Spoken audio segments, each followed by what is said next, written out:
दोस्तों, हम इंसान की सबसे बड़ी प्रॉब्लम क्या है पता है? हमारे मन में विचारों का शोर। दिन भर हमारे मन में कुछ न कुछ चलते रहता है जिसका हमें कुछ पता नहीं चलता।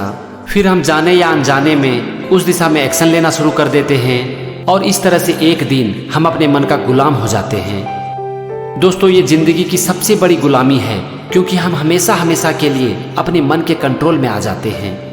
आज जो भी लोग इस दुनिया में कुछ गलत कर रहे होते हैं, क्या उन्हें पता नहीं होता है कि वो गलत कर रहे हैं? सबको पता होता है कि क्या सही है और क्या गलत, लेकिन फिर भी हम गलत काम करते हैं। जब हमें पता होता है कि ये गलत काम है, फिर भी हम उसे क्यों करते हैं? इसका सिर्फ एक ही कारण है, मन की गुलामी। दोस्तों, हर इंसान आज़ादी चाहता है। इस दुनिया में एक भी ऐसा इंसान नहीं है जिसे कि गुलामी पसंद है। बावजूद इसके आज ज़्यादातर लोग गुलामी की ज़िंदगी जी रहे हैं। खुद की गुलामी, अपने मन की गुलामी।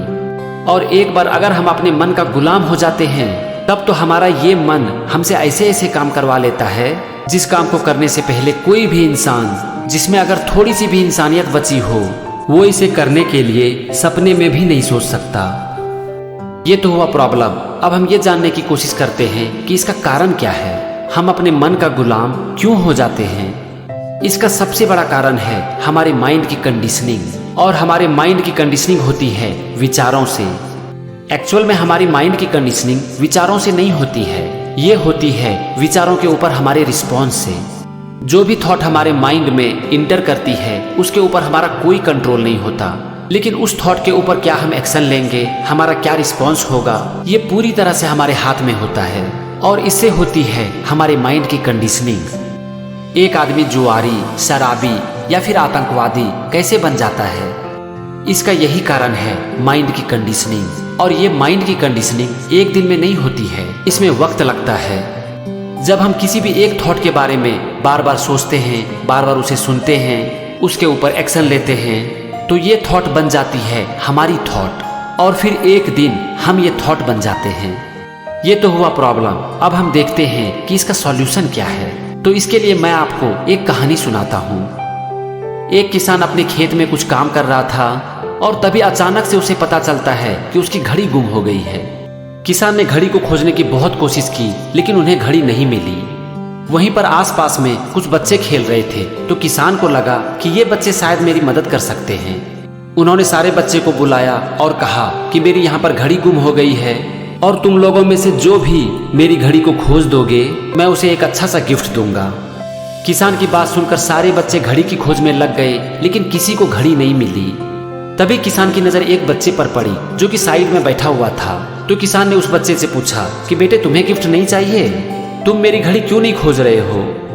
तो इस पर वो बच्चा बोला कि अंकल, आप लोग सब यहाँ से चले जाइए, तब मैं घड़ी को खोजूंगा।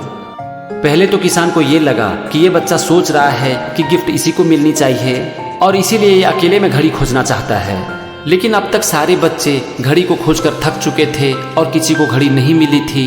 इसीलिए किसान को लगा कि चलो ये ऑप्शन भी ट्राई कर लेता हूँ। वो सारे बच्चे को लेकर वहाँ से जाने लगे और उस बच्चे से कहा कि बेटा, हम लोग सब यहाँ से जा रहे हैं, अब तुम मेरी घड़ी को खोजो। कुछ देर के बाद उस बच्चे ने किसान को पुकार कर कहा कि अंकल, अब आप लोग आ जाइए, आपकी घड़ी मिल चुकी है। इस पर किसान सारे बच्चे के साथ वहां पर पहुंच गए और उस बच्चे ने किसान को घड़ी देते हुए कहा कि अंकल, ये रही आपकी घड़ी और अब आप मुझे दीजिए मेरी गिफ्ट। इस पर किसान बोले कि बेटा, मैं तुम्हें गिफ्ट जरूर दूंगा, लेकिन पहले तुम मुझे ये बताओ कि तुम्हें घड़ी मिली कैसे? इस पर उस बच्चे ने कहा कि अंकल, जब आप यहाँ पर बाकी बच्चों के साथ घड़ी खोज रहे थे तो यहाँ पर बहुत शोर हो रहा था, लेकिन जब आप लोग यहाँ से चले गए तो माहौल बिल्कुल शांत हो गया। फिर मैं आराम से बैठ गया और तभी मुझे आपके घड़ी की टिक टिक सुनाई पड़ी। मैं उस आवाज़ को फॉलो करके वहाँ पर पहुँच गया और मुझे आपकी घड़ी मिल गई। दोस्तों, ये है प्रॉब्लम का सॉल्यूशन, शांत दिमाग, जो कि हमें मिलती है अकेलापन से। जब भी हम अकेले में खुद के साथ बैठते हैं, अपनी लाइफ को देखने की कोशिश करते हैं, तो हमें ये पता चलता है कि क्या सही है और क्या गलत।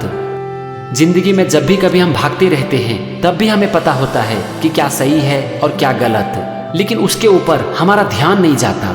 और यही कारण है कि हम जानते हैं कि हम गलत कर रहे हैं, लेकिन फिर भी हम कुछ नहीं कर पाते हैं। लेकिन जब भी हम खुद के साथ बैठते हैं, अकेले में बैठते हैं, तो उस समय हमारा दिमाग शांत रहता है और फिर हम ये देख सकते हैं कि हमारी लाइफ में क्या सही हो रहा है और क्या गलत।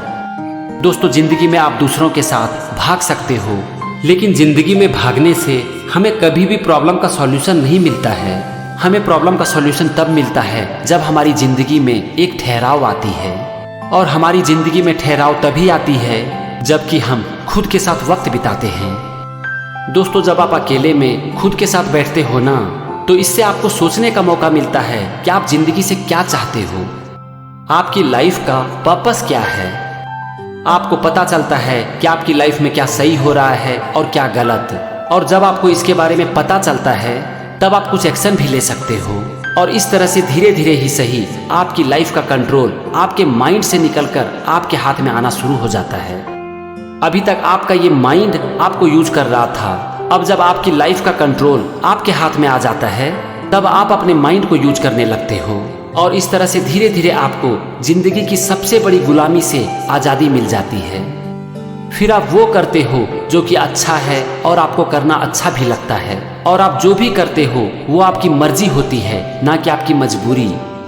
और जब भी आप कोई भी काम सोच समझकर अपनी मर्जी से करते हो, तो समझ जाओ कि आप यूज कर रहे हो अपने माइंड को, और ये तभी होगा जब आप खुद के साथ थोड़ा वक्त बिताओगे। तो फ्रेंड्स, खुद के साथ थोड़ा वक्त बिताने की कोशिश करो, और आप यकीन मानो कि इससे आपकी जिंदगी में एक बहुत बड़ी बदलाव आएगी। Thank you and wish you all the success.